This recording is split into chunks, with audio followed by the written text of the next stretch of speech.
Welcome back to the Privacy Files.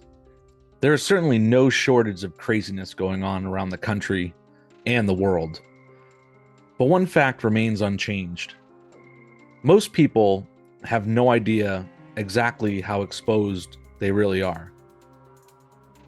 Some people are waking up to this fact and doing something about it, which is great. But others, they're still living in la la land like everything is just sunshine and rainbows. They think because they've got a lock screen on their phone and a quote unquote strong password on their email that they're protected. Surprise, that password is never as strong as you think.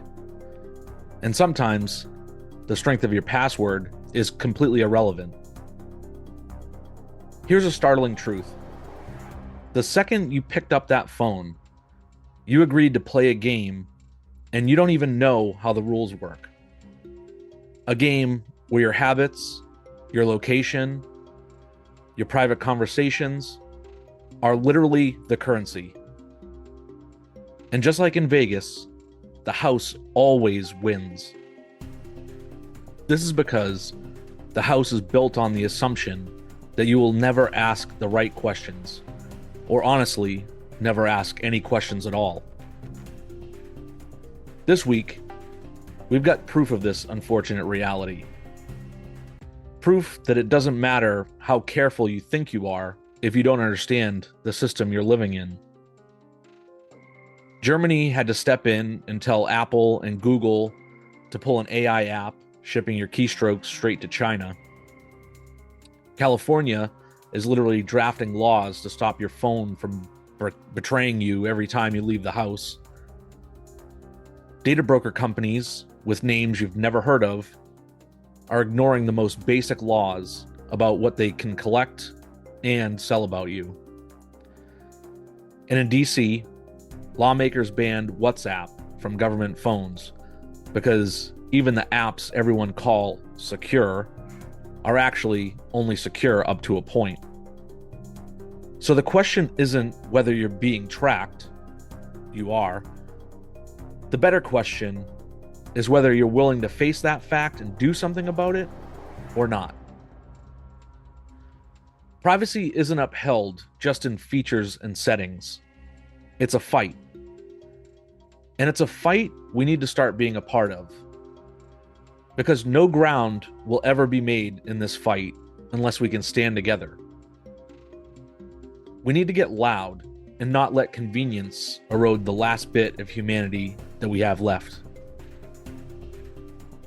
So today on the Privacy Files, I'm going to break down 4 current stories that prove how far this has gone and give you the knowledge to take back some control before it's too late. And with that, let's get into today's show.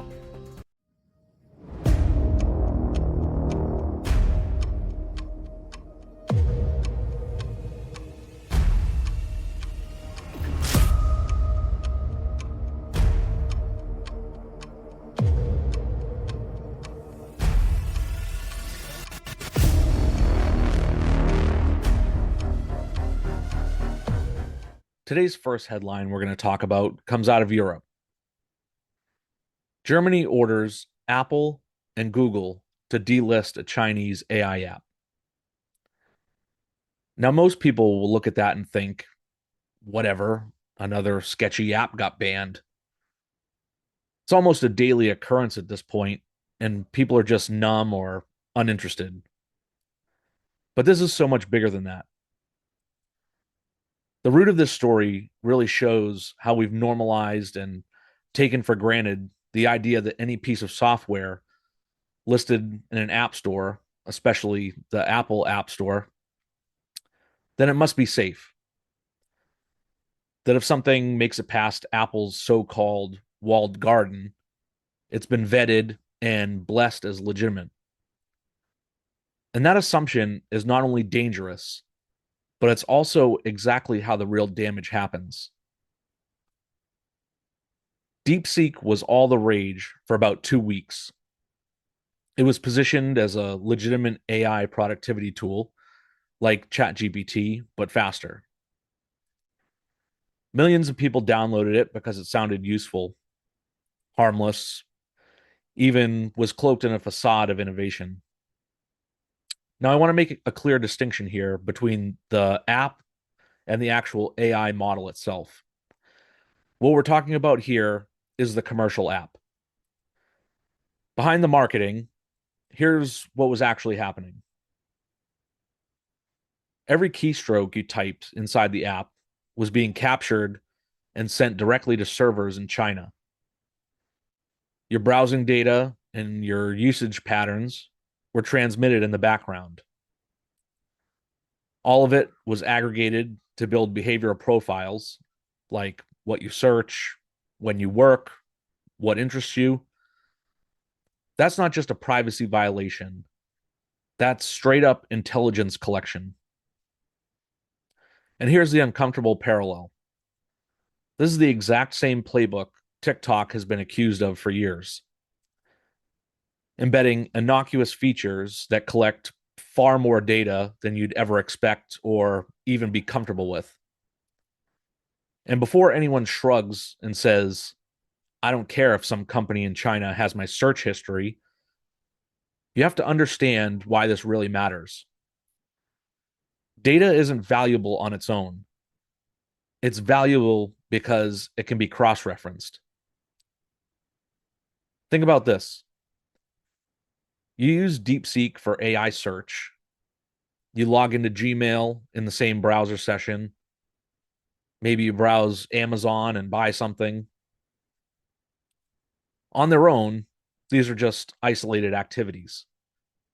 But if someone has your device fingerprint and behavioral patterns, they can link those activities across platforms, even if you never gave explicit permission. This is called data triangulation. And it's exactly why the companies collecting your data don't need your name. They can now build a profile of you with shocking precision just by observing how you move. And this isn't just a Chinese problem. There's a history of tools being launched and then pulled down. There was UC Browser, which was pulled from app stores for leaking massive amounts of user data back to Alibaba. Another app called Cam Scanner, which was a popular document scanning app, and it quietly had malware embedded inside of it. Then there was even Facebook's Anavo VPN, which was basically a spyware pipeline masquerading as a security tool. And the list goes on and on. But these stories all point to the same truth. The most dangerous apps are often the ones that look the most legitimate. When something feels polished and professional, it gives a false sense of security. And that's exactly when we stop questioning what's happening under the hood. So here's the insight that most people are missing. Your risk isn't just that one app, it's the entire ecosystem. Apple and Google both have an incentive to grow the number of apps and keep people engaged. And no matter how many PR statements they issue about privacy protections, the reality is that vetting is superficial and today mostly automated. If an app's code doesn't trigger a known malware signature, it gets approved. If the permissions look normal on paper, no human ever has time to check what the app does with that data once it leaves your device. So that's why regulators in Germany had to step in this case. Because the platforms themselves definitely weren't going to. And that's really why you can't fully rely on the App Store to be your first line of defense. Because in this current ecosystem, the burden is on you to be skeptical. So let's zoom out for a second. There's another piece of this that hardly anybody's talking about. What does it mean when a government can force the biggest technology companies on earth to remove an app? Not because it was distributing explicit malware, but because of who might be collecting the data. On one hand, you could argue that this is responsible government governance. Germany saw a threat, they moved to protect citizens and put a stop to it, which is, I think, what everyone hopes their government would do, protect your security. But obviously, this has to be done in good faith. And on the other hand, this is how the line gets blurred between protecting the public and controlling what people are allowed to access. It sets up sort of a nasty precedent. If a regulator says an app is a security threat, it can disappear overnight. No court case, no due process, no meaningful debate. Now, is that bad? No. Some apps truly are backdoors. But here's the real problem. Once you build that mechanism, it hardly ever stops expanding. So today, it's a Chinese AI tool. Tomorrow, it's a platform that hosts political speech someone in power doesn't like. Next year, it's an encrypted messaging app that journalists rely on. This is the tension in modern privacy. You want governments to protect you from predatory corporations. You don't want them to become the final arbiter of what information you can access. And if you think this is just a European issue, remember, this same dynamic played out when India demanded Apple and Google ban hundreds of Chinese apps overnight, including TikTok. It played out again in the US when they tried to force ByteDance to divest TikTok or get banned outright. Every time, the justification is national security. And for all we know, maybe it really is. I mean, my opinion is that most of these apps are not great culturally for a whole host of reasons. However, I'm also a believer that adults, especially in America, should have the freedom to make their own choices. I think the real gap here is having informed consent over what you're participating in so that you can take personal responsibility to make better choices. But either way, the end result is the same. Private companies become instruments of government policy. And no matter how you feel about that in any single case, you have to ask yourself, what happens when the government in line decides your privacy tool, your news source, or your community forum is the next target? Once you normalize this playbook, it's not about stopping China from collecting data. The real fear is governments everywhere deciding who gets to build, distribute, and profit from the digital tools you rely on. Something here to always remember, though, is if it's free, you're the product. And sometimes you're the target.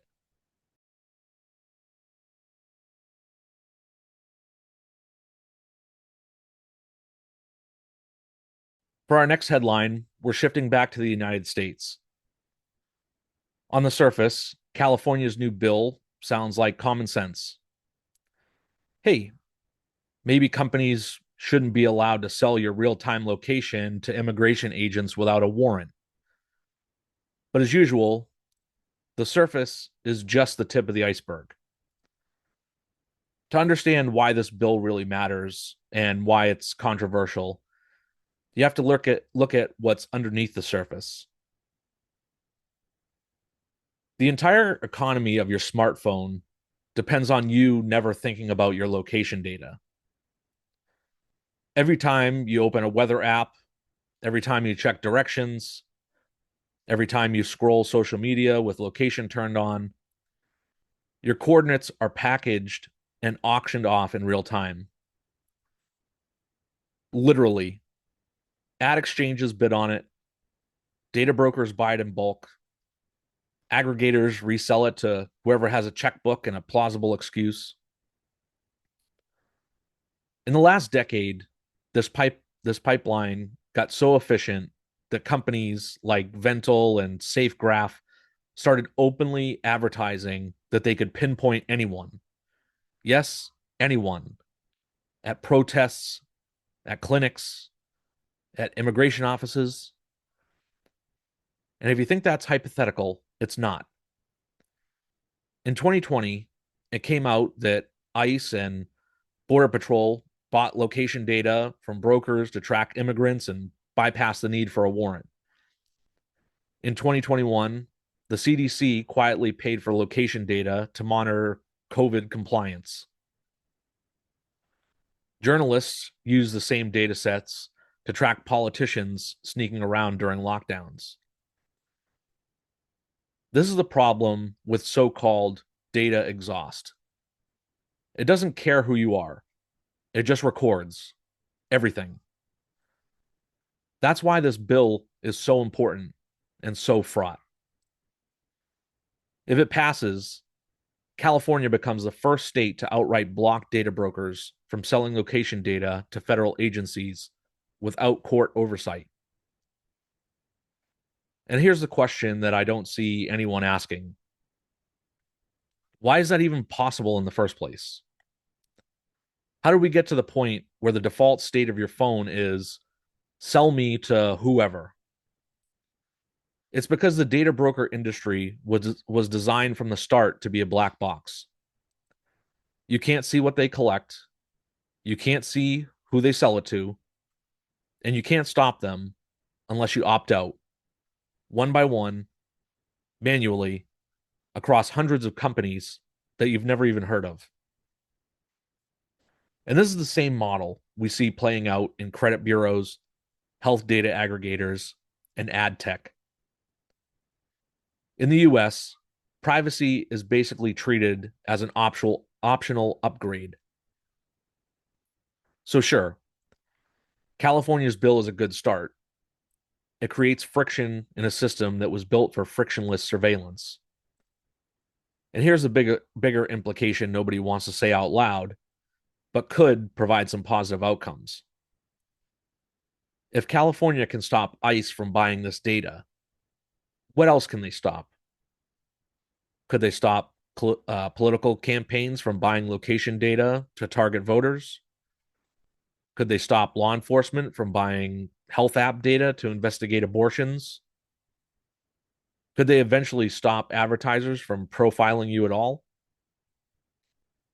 That's the tension.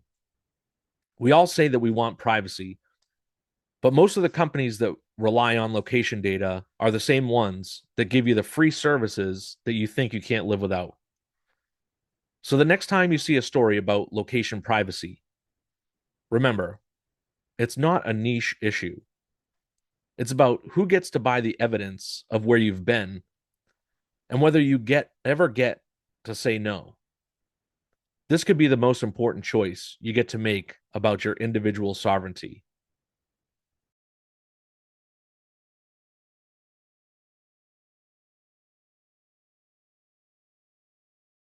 So while we're on the subject of data brokers, let's get into our next headline. Let's start with what actually happened, because hundreds of data brokers flagged for ignoring state laws is way too polite a phrase for what's really going on. Here's the reality. States like California, Texas, Vermont, and Oregon pass laws that say if you collect and sell people's data, you have to do three basic things. So, first, you have to register publicly so consumers can see who you are. Next, you have to disclose what data you collect and who you share it with. And finally, you have to offer a clear way to opt out. So, on paper, this is what I would consider the bare minimum of privacy. It's like asking a restaurant to wash their hands before making your food. When researchers from EFF and the Privacy Rights Clearinghouse started comparing state registries to real world brokers, they found that hundreds of companies simply didn't register. So, what does flagged mean in plain language? Flagged, in this instance, means exactly this. They have evidence that the company is buying or selling consumer data. The company didn't bother filing the legally required paperwork. There's no record of them offering opt out processes. Or worse, they deliberately obfuscated their identity to stay hidden. And this, unfortunately, isn't an accident, it's their business strategy. The fines for noncompliance to these companies amount to simply a rounding error. The enforcement is almost non existent, and the penalties, if there are any, are delayed by years of bureaucratic backlogs. So let's talk about how these companies actually pull it off. These are the tactics almost nobody outside this space understands. So, first, they play a service provider shell game. One of the most common tactics is to label yourself as a service provider rather than a broker. So, why does this matter? Because under most state laws, service providers can claim they're simply processing data on behalf of a client, not outright buying and selling it. It's basically a semantic loophole, but it works. And this lets data brokers collect location data, health data, and shopping behavior without ever registering as a broker. Next, they use an obscured corporate structure. Another tactic here is something called networked LLCs. So a single broker will split its operation across multiple shell companies in different states. So one entity owns the servers, another one holds the client contracts, and yet another one handles the billing. So if a regulator catches one and demands disclosures, the others claim they're independent and not subject to the same rules. This is the reason why it's so hard to get a clean list of data brokers, because many of them don't technically exist in one place. Then we have data licensing versus data sales. This is my favorite or least favorite trick. Instead of selling your data outright, they call it licensing. So legally, that means they still control the master copy. They just grant limited access to clients. And because some state laws only regulate sales, not licenses, they argue that they're exempt. Yes, it's exactly as absurd as it sounds, but it works because the laws are written by people who don't understand how data commerce functions. They're also intentionally opaque. Most brokers don't publish clear websites explaining exactly what they do. They bury opt out forms in pages that look like legal disclaimers. They use names that you'd never recognize, like Axiom, Oracle Data Cloud, ID5, or Zero Tap. These are just some of them. And sometimes they require you to print and mail a form to opt out. Sometimes they even demand that you upload your government ID to verify your identity, which ironically gives them more data. These tactics are explicitly designed to exhaust you into giving up. Because when privacy becomes a paperwork nightmare, most people will just shrug and move on. This is why you should be furious. These companies aren't faceless robots. They're staffed by people who know their business model depends on you not knowing that they exist.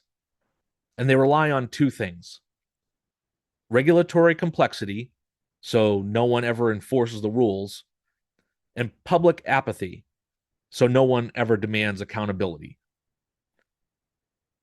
And here's the uncomfortable truth: consent doesn't exist when you can't see who's collecting your data in the first place.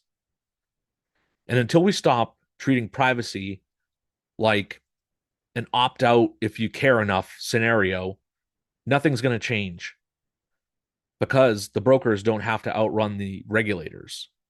They just have to outrun your patience. Now, if you want to know all the ins and outs of removing your data, opting out of data brokers the right way, and in depth help cleaning up your data leakage across social media and other platforms, consider taking my digital detox clinic. I take you through step by step to navigate through the weeds and show you what actually works. If you want to take this hands on workshop, I'll leave a link below in the show notes. Go check it out after the episode.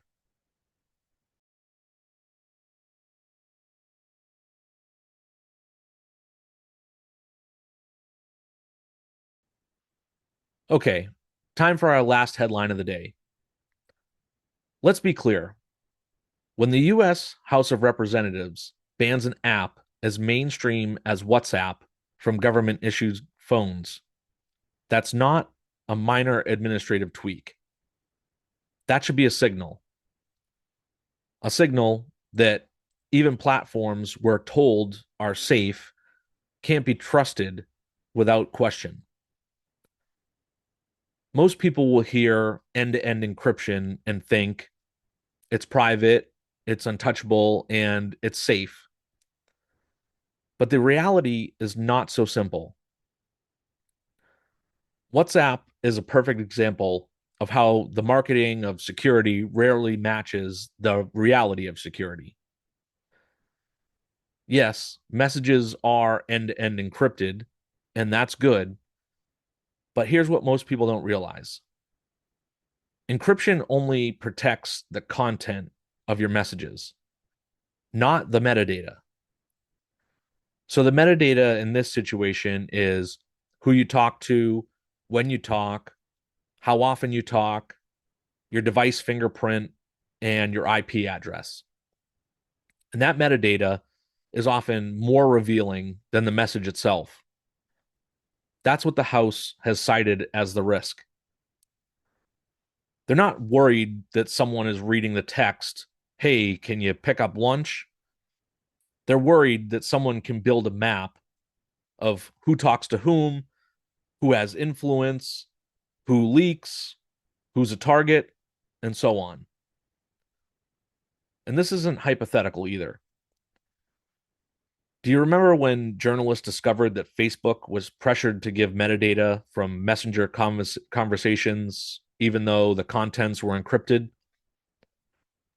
Remember when Apple turned over iCloud backups because while iMessage was end to end encrypted, the backups weren't?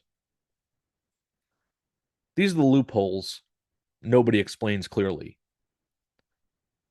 If you back up WhatsApp to iCloud or Google Drive, your conversations are no longer end to end encrypted. If law enforcement gets a warrant for metadata, WhatsApp can and will comply. And if your endpoint device is compromised, like, say, with Pegasus spyware, encryption doesn't matter because they're literally reading your screen in real time. This is why the ban matters beyond the government. It exposes the myth that encryption alone makes you vulnerable.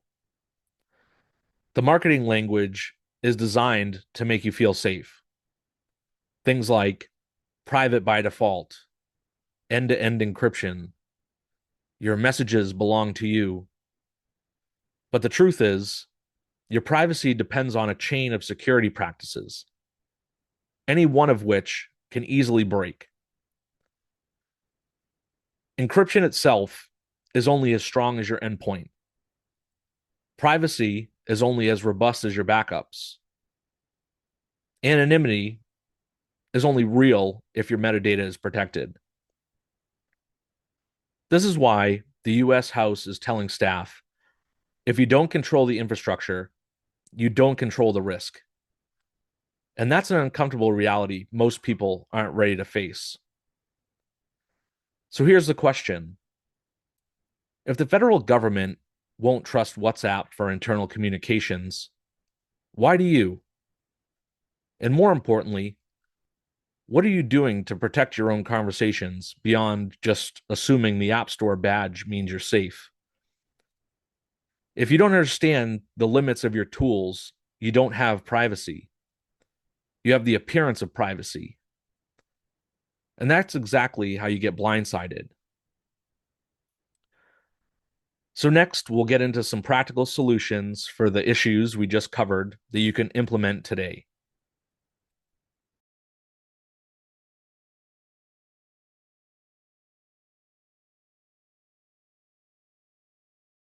All right.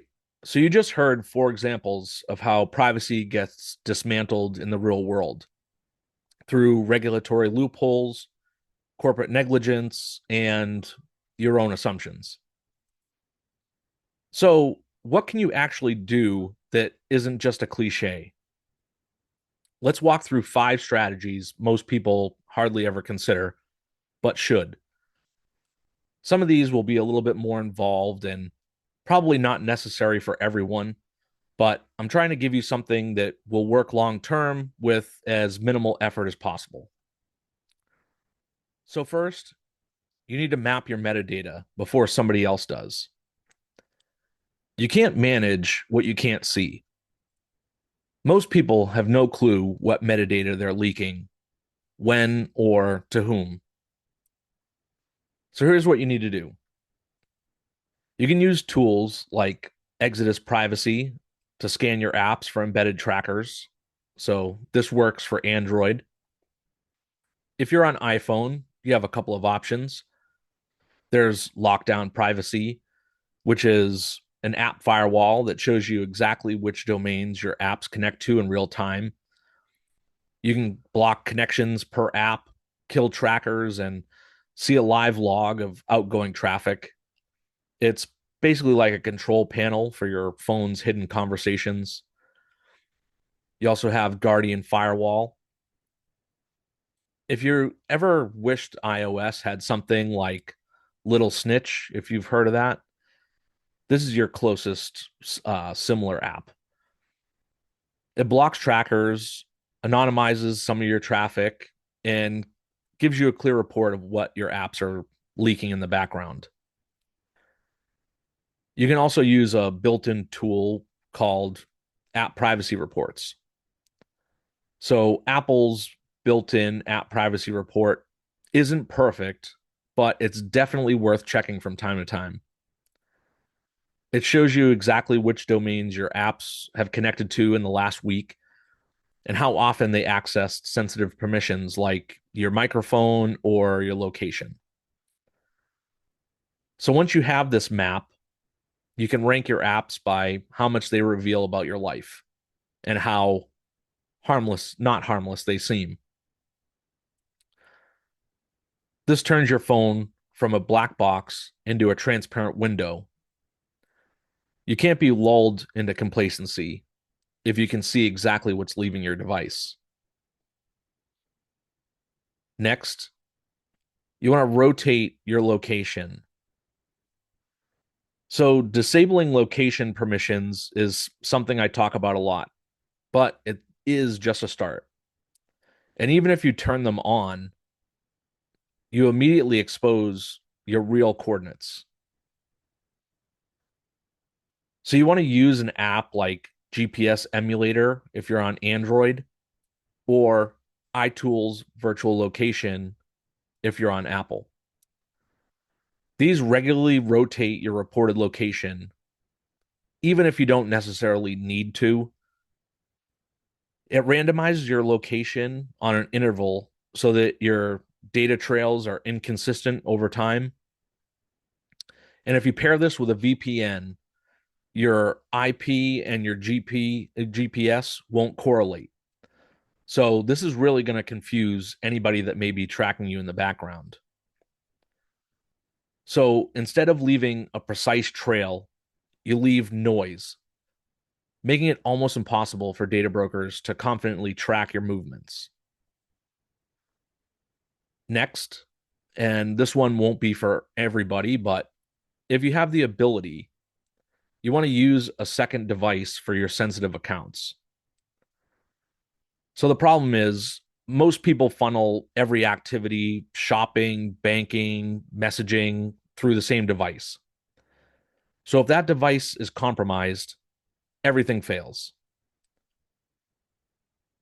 So I recommend considering getting a cheap secondary phone or a tablet and use it exclusively for banking, password manager access, and any of your secure messaging apps. Never install social media or random apps on this device. So, with this method, you can effectively create a logical air gap between your daily browsing habits and the more sensitive parts of your life. And even if your primary phone is compromised, your core accounts can stay insulated.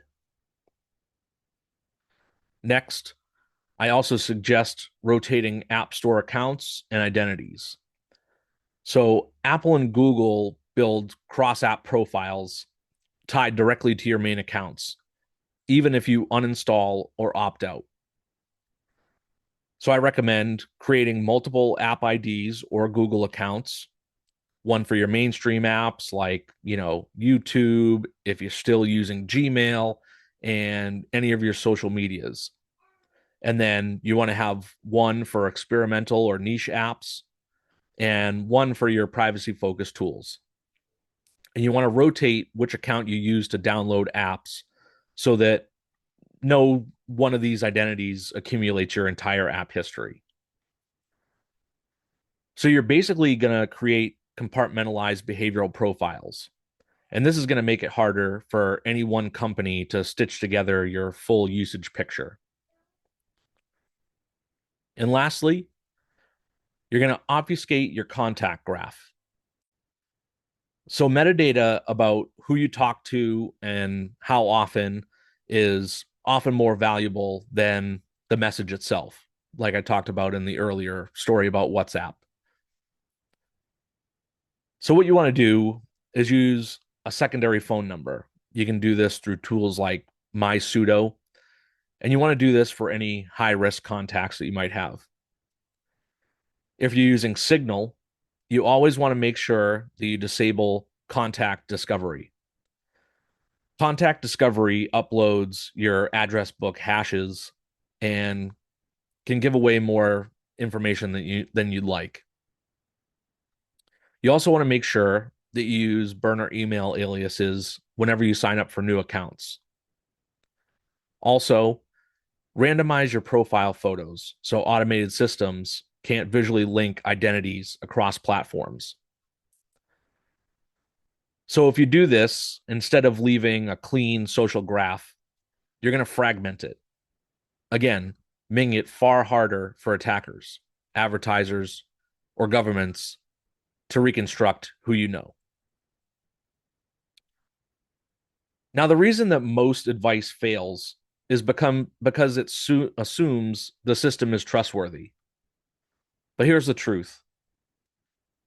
Your privacy isn't a switch that you flip or a couple of settings that you set and forget. It's a discipline that you practice. And the more you normalize these habits, the more resilient you become, even when the next headline drops. All right. Before we wrap up, I want to share something I'm currently working on behind the scenes. So, some of you might have seen that I'm starting to work on a new app that's designed to solve one of the biggest problems in privacy. Nobody actually reads the terms of service or privacy policies. And trust me, I get it. I don't read through them either. That would take forever, and I'd never get anything done. They're designed to be completely unreadable. They're basically just pages of legal jargon that lull you into clicking accept without thinking twice. But there are some key things you can skim through for, and I'm actually going to be releasing a post later this week on that. So be on the lookout. But my goal with the tool is pretty simple. It's going to let you analyze any terms of service or privacy policy on demand. It'll show you in plain English what data an app collects, who it shares it with, and what rights you're giving up.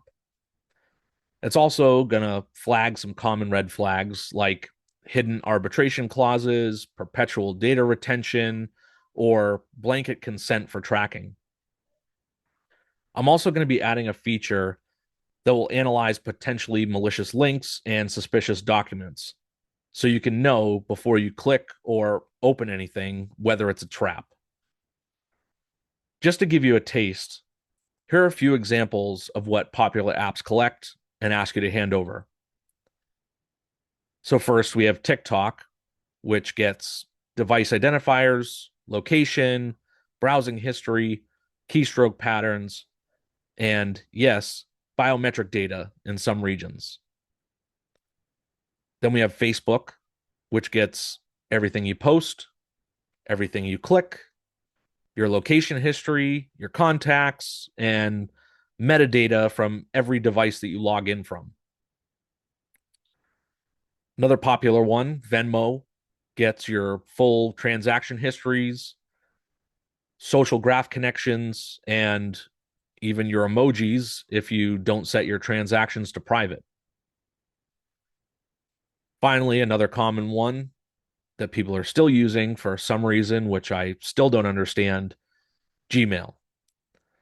So Gmail scans your emails for content for targeted advertising, unless you explicitly disable it, amongst a whole host of other things. I want this app to be a tool you can use before you install anything, before you sign up for anything, or click any links. In doing this, you can actually make more informed choices instead of just hoping for the best, like I mentioned earlier.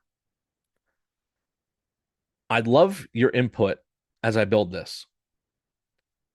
What other features would you want to see? I do have a few ideas that I'm considering, like automated risk scoring, so you can compare apps side by side, a library of sample safe settings that you can apply to new apps that you download, and maybe your browser extension that can alert you as you're browsing. I think that's one that I've seen everybody have interest in. But if there's something that you'd love to have incorporated, drop a comment, send me a message, or hit me up on Signal at btfprivacy.87. I'm all ears. I want to make this something that everybody uses. And if you're serious about getting ahead of the threats that we talked about today, this is also a good time for you to upgrade and become a firewall insider. When you become a firewall insider, you'll get immediate access to real-time alerts on the latest data breaches and vulnerabilities through my firewall report app. You get weekly members only content. You also get a digital copy of my no BS guide to securing your network, 20% off all of my tools and workshops, and you also get early access to all my new tools, including the terms of service analyzer as soon as it launches. Now, last thing before you go. Think about this. How many apps on your phone have you actually read the privacy policy for? If someone compiled all the metadata you've leaked in the past month, what story would it tell about you? And what would you change if you could see that story laid out in black and white? Leave a comment below on one or all of these so we can see where everyone's at. The best part of this platform is the community engagement. So get engaged and be part of the mission. I really and truly value everyone's insights. Okay, that's it for this week's Privacy Files. Thanks for hanging out with me today. And as always, stay informed stay secure, and stay curious. I'll see you next week.